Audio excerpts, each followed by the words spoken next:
Alors bonjour à tous, je m'appelle Élie Le Tourneur, je suis docteur en psychologie clinique. J'ai soutenu ma thèse à l'université Paris-Cité sur les représentations contemporaines de la justice, en l'occurrence à Mayotte. Aujourd'hui, l'idée c'est de poursuivre la réflexion en se demandant à quoi sert la recherche.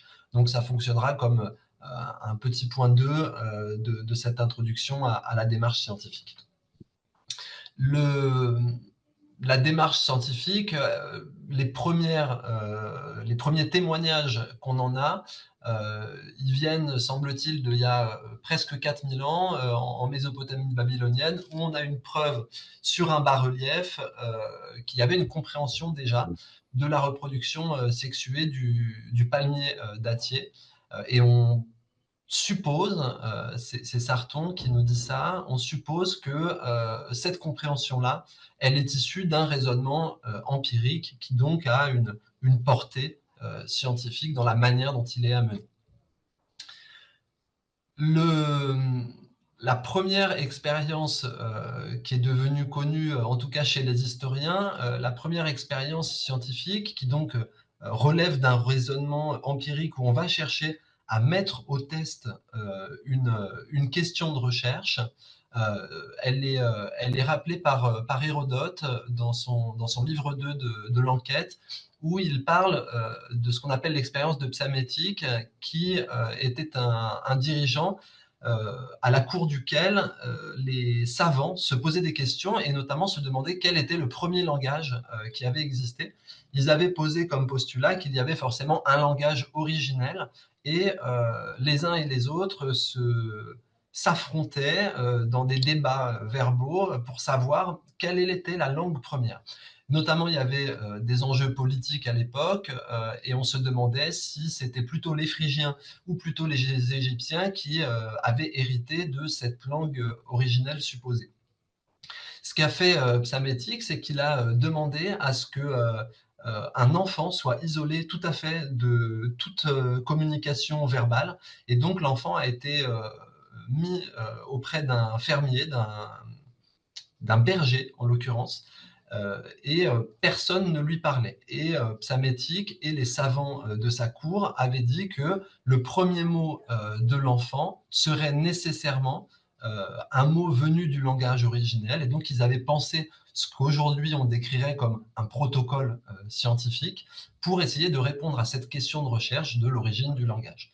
Alors le résultat n'a pas forcément apporté beaucoup de satisfaction, parce que le mot de l'enfant, dont j'ai oublié la phonétique, pouvait signifier deux choses. Une première chose en langue phrygienne qui était le mot pain, et une autre chose en langue égyptienne qui était le mot rien. Alors évidemment, les Phrygiens ont estimé que pour un enfant, le fait d'évoquer le pain faisait sens et que c'était nécessairement le mot pain qui avait été dit, et les Égyptiens ont pensé que l'enfant exprimait un manque et que c'est la raison pour laquelle le mot rien avait été mobilisé en premier. Donc cette expérimentation qui, effectivement, on pourrait y trouver des choses à redire, notamment sur le plan déontologique, mais néanmoins, elle montre une volonté de mettre au test une question de recherche et de penser une démarche pour y répondre. En fin de compte, pourquoi est-ce qu'on fait de la recherche? Alors, en fonction des personnes, il va y avoir toute une foule de raisons. Ça peut être par intérêt intellectuel, ça peut être, je pense notamment aux personnes qui font des études médicales, ça peut être par obligation scolaire également, ça peut être pour remplir des objectifs de carrière, ça peut être pour répondre à la demande d'un employeur. Parfois, il peut arriver qu'un service, notamment au milieu médical, demande à ce qu'on participe à une recherche. Ça peut être également dans le milieu de l'entreprise et dans le privé, pour développer de nouveaux produits, minimiser les coûts. Ça peut être aussi simplement pour faire avancer à sa mesure la connaissance, ou encore, et c'est peut-être le cas qui va nous intéresser le plus en ce qui concerne la santé mentale, ou encore pour faire évoluer les pratiques. Alors, à quoi ça sert en fin de compte la recherche en santé mentale? Je pense qu'on a tous eu des expériences où on était en réunion, quels que soient les soignants dont on parle, que ce soit des infirmiers, que ce soit des médecins, que ce soit des psychologues, des spécialistes X ou Y, des sages-femmes, des puéricultrices, des éducateurs de jeunes enfants, etc. Toutes les personnes qui travaillent au contact de l'humain dans un milieu médical ou paramédical ont bien souvent été confrontées à des situations qui leur posaient question au minimum et qui leur posaient des problématiques éventuellement. Et souvent, dans ces réunions, on s'invite les uns les autres à réfléchir sur des problématiques pour lesquelles, parfois, des réponses ont pu être apportées déjà. Alors la recherche en santé mentale, elle a déjà ce premier intérêt de pouvoir répondre à des questions qu'on se pose et pour lesquelles, parfois, l'échange de pratiques, l'échange de points de vue, l'échange de connaissances entre pairs n'est pas suffisant. En fin de compte, la recherche en santé mentale, moi je propose de la penser comme un escalier sur lequel on grimpe et qui serait constitué de toute la somme des connaissances. Si on n'a pas cette somme de connaissances qui supporte l'escalier, il y a de grandes chances qu'on ne parvienne pas à monter plus haut. Et notamment, là, dans le cas qui nous intéresse, il y a de grandes chances qu'on ne parvienne pas à accompagner les usagers ou les patients qu'on suit d'une manière qui soit au maximum à leur bénéfice. Donc la recherche en santé mentale, avant tout, elle sert à ça. Elle sert à s'appuyer sur des connaissances et à trouver des réponses à des questions qui parfois, et souvent même, ont déjà été posées. Bien souvent, on se rend compte que quand on est face à une problématique, eh bien quelqu'un d'autre, à un autre moment, a été face à cette problématique et a essayé de mettre en place un protocole scientifique pour tenter de répondre ou en tout cas d'apporter un morceau, un petit bout de réponse à cette problématique qu'on rencontre nous-mêmes aujourd'hui. Alors l'exemple, moi, qui me semble intéressant à amener et qui est un petit peu insolite, c'est l'exemple de la plaisie. Quand j'étais étudiant en licence, on nous avait parlé, et à l'époque, je ne voyais pas trop le sens, pour être honnête, d'une limace de mer à laquelle on envoyait des petits jets d'eau. C'est une limace qui a un siphon avec lequel elle recrache l'eau pour respirer, mais aussi pour se déplacer. Et on envoyait des petits jets d'eau sur ce siphon et on voyait que le siphon se rétractait et que plus on habituait la limace de mer à ces jets d'eau, moins le siphon se rétractait. Et en fait, cette recherche-là, ce qui est intéressant, je trouve, à souligner, c'est que cette recherche qui, à la base, concerne le comportement animal d'un organisme très simple, a été à la base de nombreuses expériences scientifiques d'une part, mais aussi de nombreuses conclusions scientifiques qui ont touché plein de domaines distincts. Alors évidemment, si vous regardez les références qu'il y a en bas, la première concerne effectivement un ouvrage relatif au comportement animal. Alors ça, on n'est plutôt pas surpris de le trouver.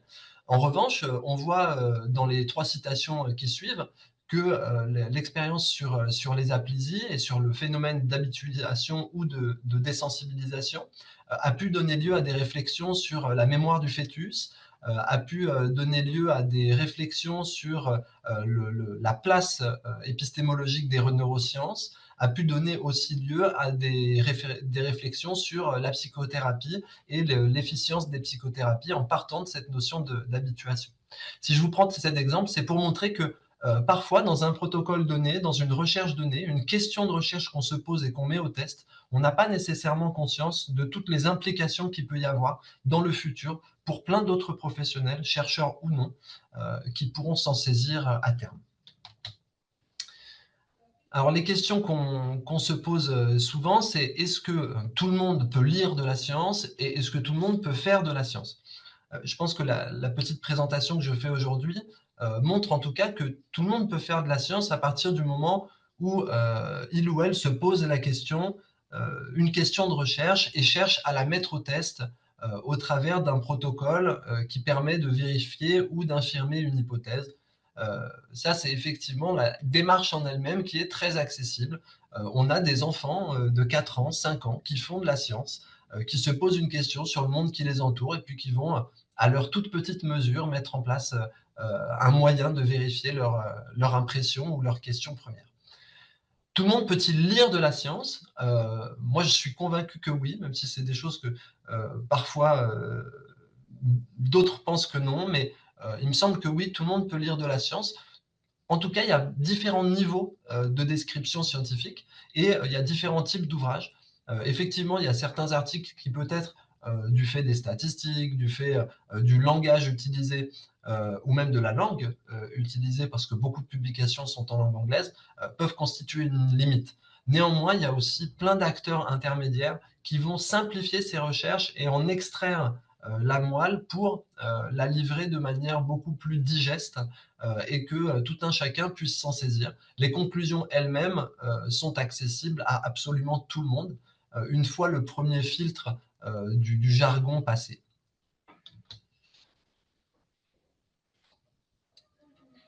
À mon avis, le réflexe à garder, c'est de ne pas rester seul face aux difficultés qu'on rencontre, en santé mentale notamment, quand on est face à des patients, à des problématiques qui nous touchent en tant que praticiens. Et ne pas les rester seuls, ça ne veut pas nécessairement dire simplement aller en parler à un collègue. Alors évidemment, c'est probablement la première et bonne réponse à apporter, mais ne pas rester seul, ça peut vouloir dire aussi aller consulter la littérature, aller chercher en bibliothèque, sur Internet, des réponses aux questions auxquelles on fait face. L'idée étant de partir du principe que, à un moment donné, quelqu'un, quelque part, à une époque ou à une autre, a probablement rencontré une problématique, sinon identique, mais au moins comparable à celle à laquelle on fait face. Et de cette problématique professionnelle à la recherche, que ce soit la consultation de recherche ou la production de recherche, eh bien souvent il n'y a qu'un pas. Les personnes qui produisent de la recherche, en général, sont parties d'une problématique professionnelle, soit qui leur est arrivée à eux-mêmes, soit qu'ils ont observé à leur échelle. Et de la même manière, quand on va consulter de la recherche, c'est aussi parfois quand on sèche face à une difficulté donnée. Alors, il s'agit évidemment, d'une part, d'oser aller chercher et de dédramatiser la démarche scientifique en se disant qu'elle est effectivement accessible à tous et que si tel jargon ne nous convient pas, ben, il suffit d'aller chercher un éditeur ou une publication qui va parler dans des termes plus simples à saisir pour soi. Et surtout, surtout, de bien choisir ses sources, qu'il s'agisse de sources orales ou de sources écrites, d'effectivement se poser la question de qui parle, de pourquoi il ou elle parle, et de comprendre le fonctionnement scientifique de la personne qui s'exprime, que ce soit à l'écrit ou à l'oral. Notamment faire la différence entre des journaux qui relèvent de l'opinion et des journaux qui relèvent de la production scientifique. Merci beaucoup pour votre attention.